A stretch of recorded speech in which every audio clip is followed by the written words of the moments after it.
चंद्रपूरमध्ये भाजपचा महापौर झाला आहे आणि संगीता खांडेकर या ठिकाणी महापौर झालेले आहेत आणि हे महापौरपद होताना कुठेतरी भाजपने उबाटाच्या मतांना गवसणी घातल्याचं चित्र त्या ठिकाणी झाले।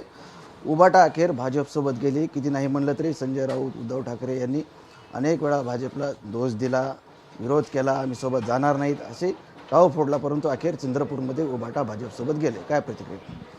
हे बघा, उबाटाचे कार्यकर्ते असतील, उबाटाचे नेते असतील, लोकप्रतिनिधी असतील, या सर्वांनाच आता त्या पक्षामध्ये राहण्यामध्ये रस राहिलेला नाही। ही पहिली गोष्ट।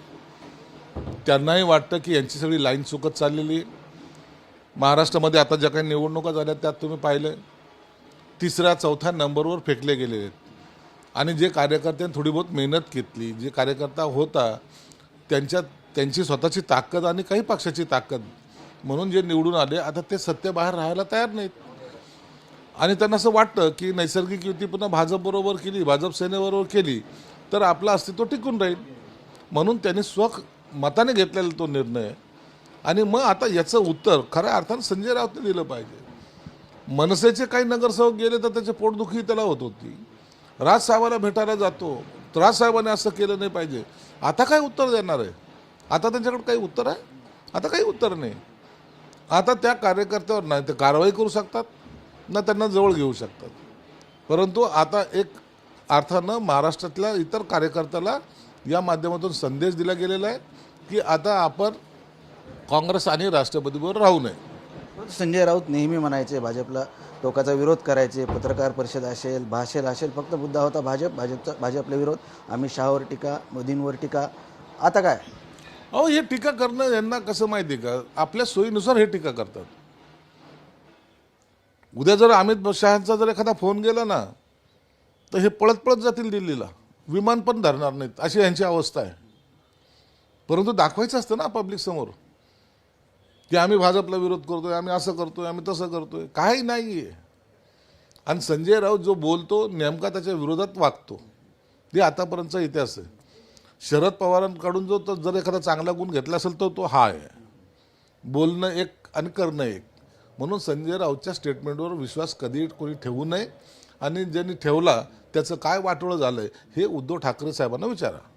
तुम्ही वेगळा गट स्थापन केला, शिवसेना तुमच्याकडे आहे, भाजपसोबत तुम्ही सत्तेत गेलात, तुमच्यावरही संजय राऊत यांनी टीका केली, आता त्यांचेच काही नगरसेवक भाजपसोबत गेले। अहो, आम्ही जे काही गेलो, आम्ही आमचा पक्ष ठेवला, आम्ही पक्ष सांभाळला, आम्ही शिवसेना प्रमुखाचे विचार जोपासले आणि सत्तेमध्ये जाताना आम्ही त्या आयटीने राहिलो।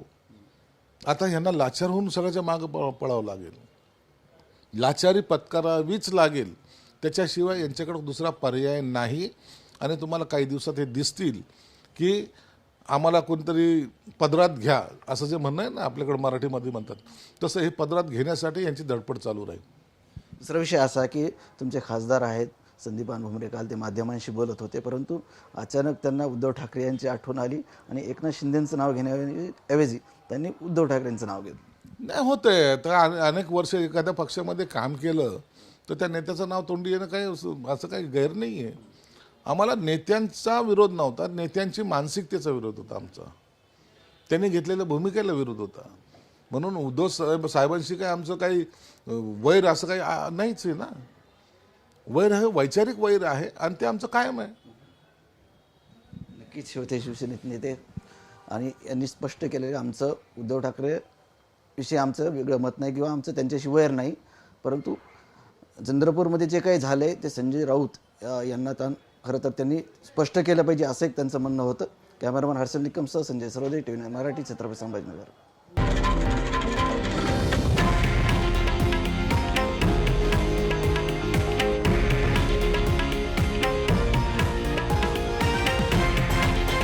हे आहे देशातील नंबर 1 न्यूज नेटवर्क आणि आपण पाहत आहात TV9 मराठी, एकमेव।